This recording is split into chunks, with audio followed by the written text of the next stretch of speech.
In this tutorial, we're going to build a dynamic earring generator using Darty-Ai inside Adobe Illustrator. The system leverages standalone SVG files, whose internal layer and object names are preserved when Illustrator imports them, and those names become the handles that data can grab onto and control. Because each SVG shares a standard size and structure while containing its own unique shape, adding an entirely new design category is as simple as dropping in a new file that follows those same conventions. Once imported, the artwork doesn't just sit static.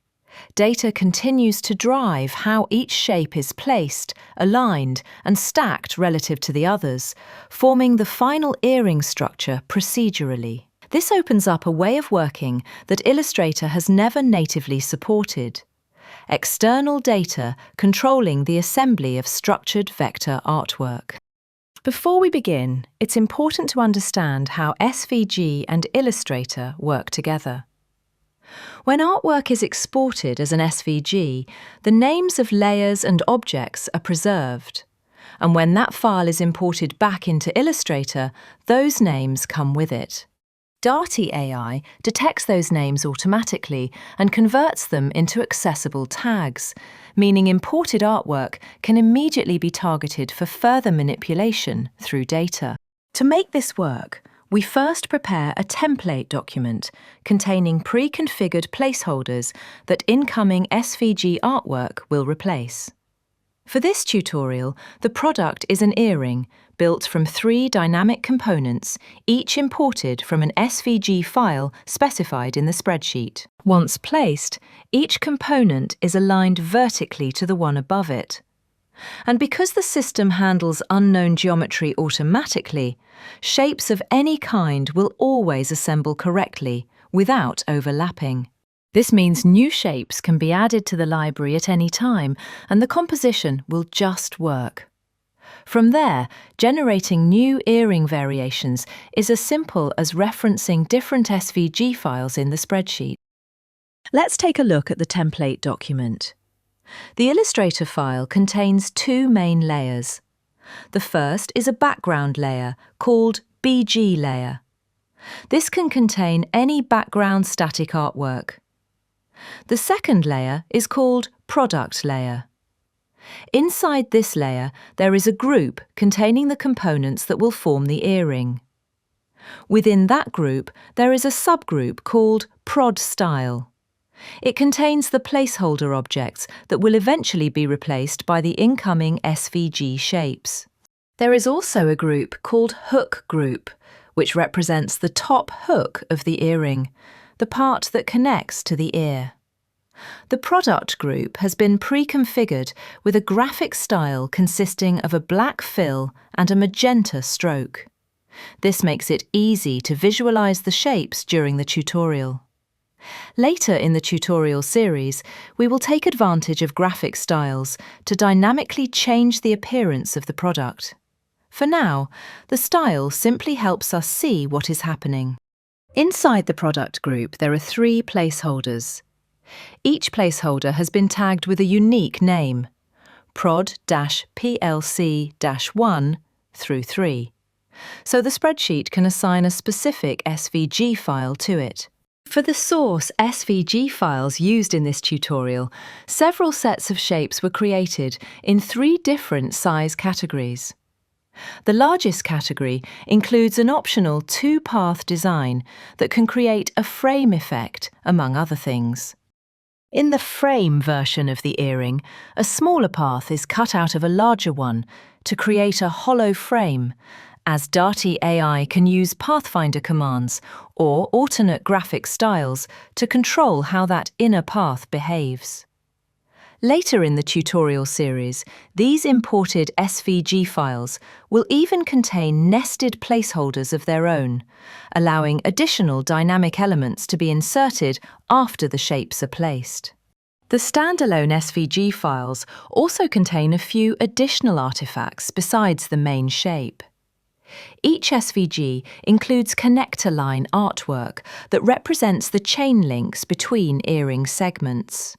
Visually, these appear as the chain that connects one component to the next. Whenever multiple segments are stacked, these connectors appear between them automatically.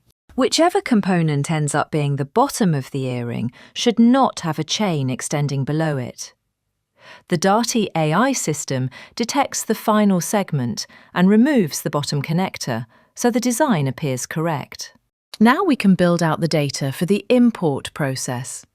Using the place method and importing data from the Google Sheet, the system replaces the first placeholder with an incoming SVG shape. To make this work correctly, several data columns need to be configured.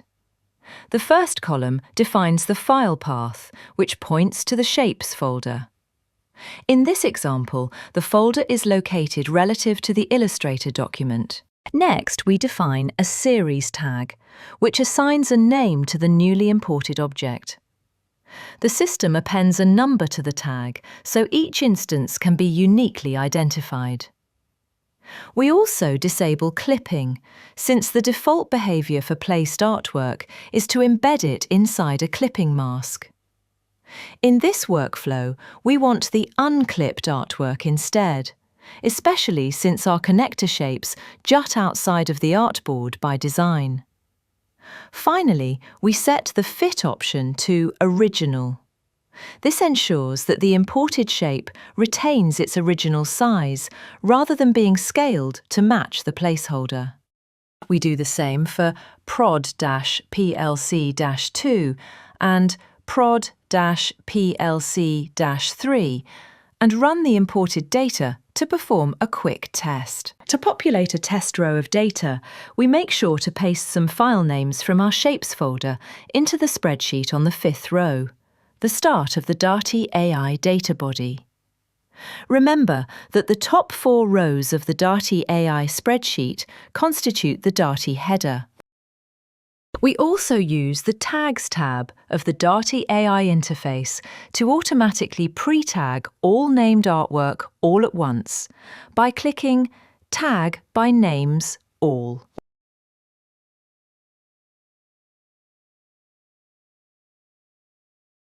Launching the preview mode requires saving the template after these last changes.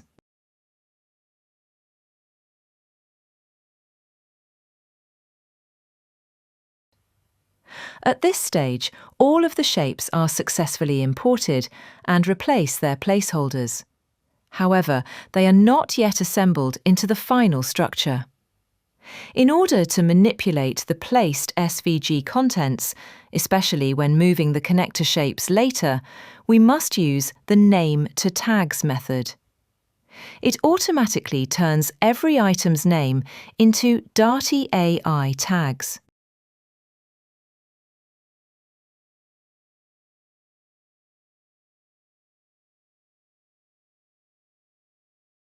Adding the column to rerun, then checking in the Tags tab of our user interface, the selected object's tags now reflect the new added name of the item. This will become very useful shortly. To complete the earring, we now use the Align method in Darty-Ai, which vertically aligns each segment with the previous one. This alignment step forms the continuous stacked structure that defines the final jewellery design. Before we begin aligning the components, there is an important technical detail to understand. For the alignment system to produce the controlled overlap we want between the earring segments, the objects being aligned cannot initially overlap each other. If 2 objects already intersect, even slightly, the alignment offset parameter will not apply. To solve this without altering the original design layout, we use a simple preparation step. First, we apply a transform method to all 3 placeholder tags at once. This temporarily moves the placeholders far downward before any alignment occurs. Now, as each one will align upwards, they will start well outside the bounds of one another, and the alignment calculations will work correctly when they move back into position. In this case, we use a vertical transform with a delta y value of 300. The 3 placeholder tags are separated with a pipe character, allowing Darty-Ai to apply the transform to all of them simultaneously. With the placeholders moved away from each other, we can now safely begin the alignment process. Aligning the first segment. The alignment method becomes straightforward once you understand its parameters. The first placeholder always represents the top segment of the earring.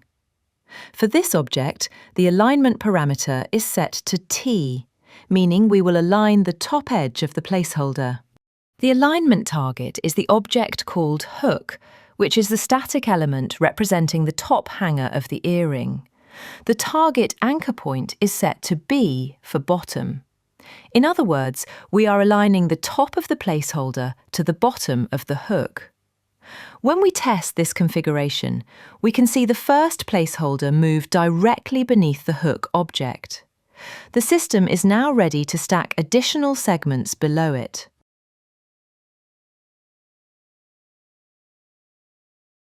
Aligning the remaining segments. Next, we configure the remaining 2 placeholders. For each additional component, we create a new group of columns, in this case targeting prod-PLC-2 and prod-PLC-3.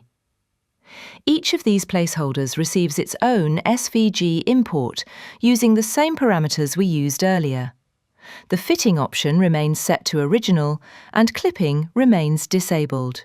For the alignment target, each segment references the tag of the segment directly above it.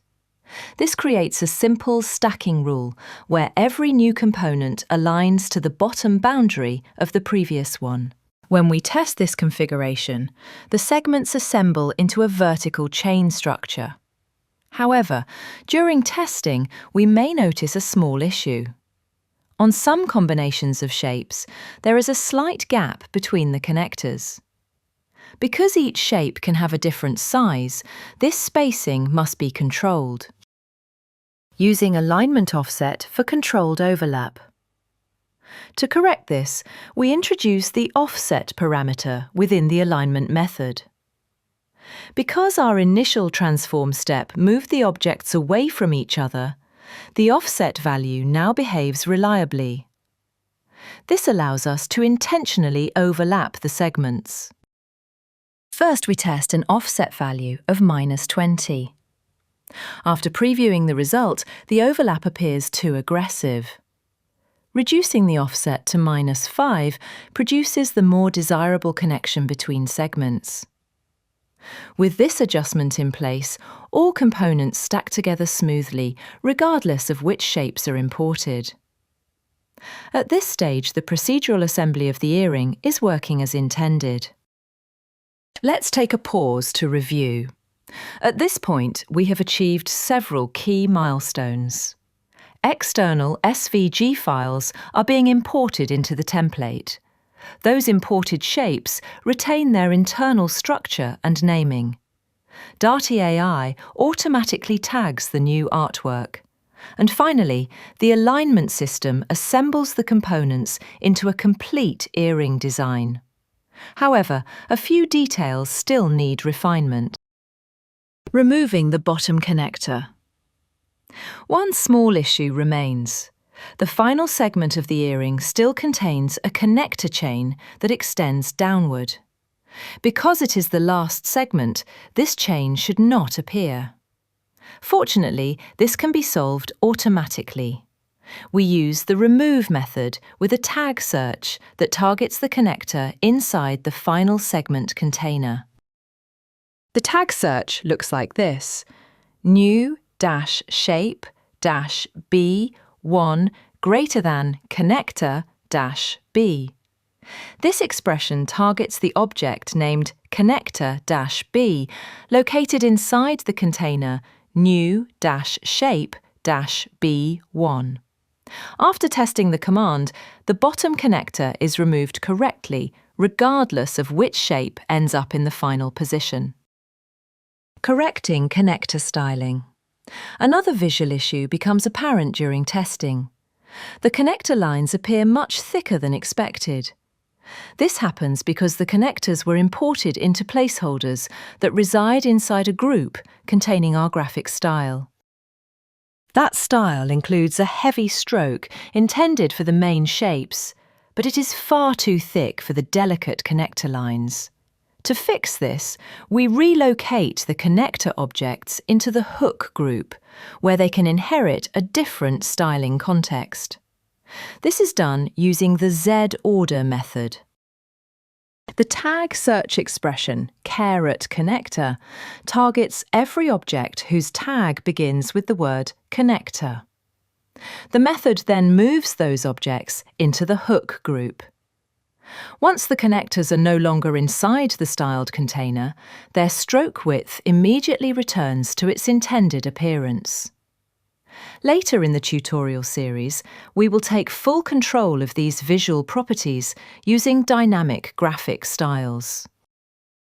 Creating optional frame shapes. With the assembly and styling working correctly, we can now introduce a more advanced feature. Some of the larger SVG shapes include an optional inner path that creates a frame style. In this configuration, a smaller path is cut out of the larger one, producing a hollow center. To detect these shapes automatically, we use the appearance method with a tag search that targets any object whose tag ends with the word frame. The expression looks like this: $frame $. If a shape containing this tag exists, it will be targeted. If not, nothing happens, and the operation simply passes without effect. When a frame path is detected, we apply a pathfinder operation through the appearance method. The configuration specifies a pathfinder effect using the subtract operation. This subtracts the inner shape from the outer one to produce the frame structure. Finally, a skip column is included alongside the effect parameters. This allows the entire operation to be disabled easily through data if we later decide to apply a different styling approach. At this stage, the procedural system is capable of importing SVG components, assembling them automatically, correcting connector logic, and dynamically transforming shapes into frame designs when required. The result is a flexible, generative structure that can produce many earring variations simply by referencing different SVG files in the spreadsheet. This has been the first part on our external SVG series. Please check out the rest by visiting https://darty.ai/blog for more information.